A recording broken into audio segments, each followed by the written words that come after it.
இது மகிமை நேரம். இயேசு கிறிஸ்துவின் இனிதான நாமத்தினாலே உங்கள் அனைவரையும் வாழ்த்துகின்றேன். இந்த 5ஆம் நாளில் கூட உங்களோடு கூட சிலுவையின் மேன்மைகளை குறித்து தியானிக்கும்படியான கிருபைகளை ஆண்டவர் தந்ததற்காக ஆண்டவருக்கு ஸ்தோத்திரங்களை செலுத்துகின்றேன். இந்த 5வது நாளிலே நாம் தியானிக்க இருக்கின்ற தலைப்பு சிலுவையின் மேன்மை என்ன? சிலுவையானது நம்மை சாபத்திற்கு நீங்களாக்குகின்றது. கலாத்தியர் 3ஆம் அதிகாரம் 13ஆம் வசனத்திலே இவ்வாறு வாசிக்கின்றோம். மரத்திலே தூக்கப்பட்ட எவனும் சபிக்கப்பட்டவன் என்று எழுதியிருக்கிறபடி கிறிஸ்து நமக்காக சாபமாகி நியாயப்பிரமாணத்தின் சாபத்திற்கு நம்மை நீங்களாக்கி மீட்டு கொண்டார் என்று சொல்லி நாம் வாசிக்கின்றோம்.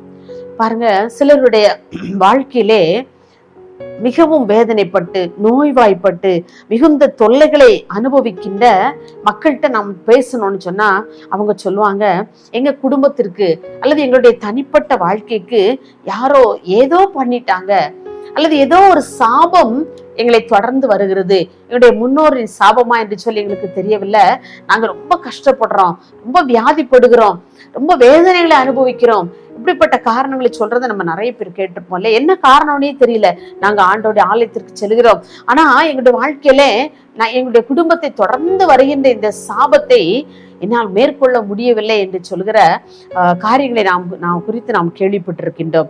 பாருங்க, இது என்னுடைய முன்னோர் செய்த சாபம் அல்ல, முன்னோரின் பாவங்களா, என் பெற்றோர்களின் சாபம் தான் என்ன இந்த நிலைமைக்கு மாற்றி வைத்திருக்கிறது என்று சொல்கிற அநேக பேர் உண்டு. என்னுடைய பெற்றோர் இப்படி தவறுதலான ஒரு வாழ்க்கை வாழ்ந்தார்கள், ஆகையினால் அந்த சாபம் இன்றைக்கு என் பிள்ளைகளை தொடர்கிறது என்று சொல்லி பேசப்படுகிற காரியங்களை நாம் அறிந்திருக்கின்றோம்.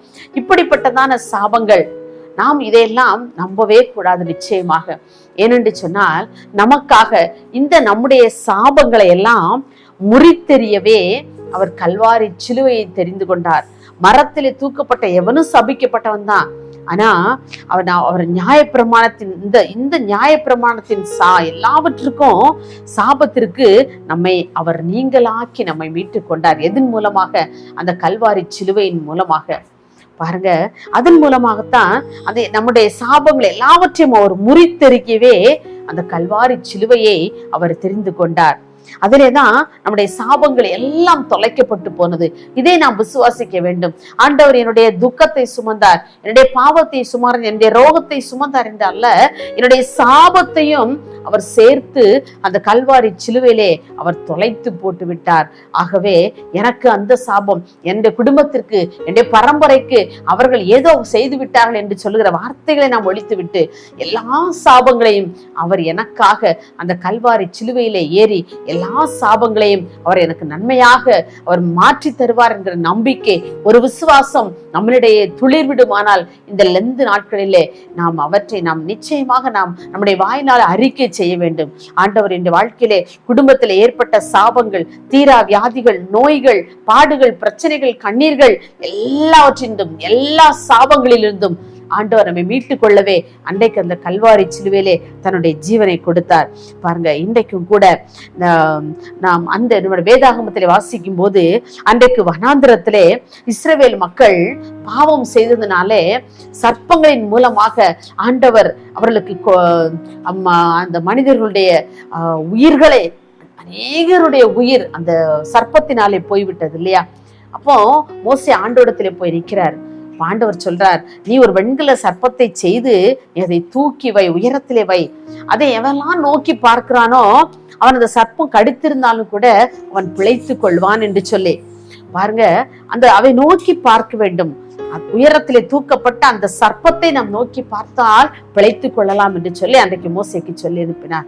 இன்றைக்கும் தூக்கப்பட்ட சிலுவை மரத்திலே தூக்கப்பட்ட அந்த கர்த்தராகிய இயேசு கிறிஸ்துவை நாம் நோக்கி பார்க்கும் பொழுது நம்முடைய வாழ்க்கையில் உள்ள எல்லா சாபங்களும் நம்மை விட்டு அது நீங்கி ஓடி போகிறது.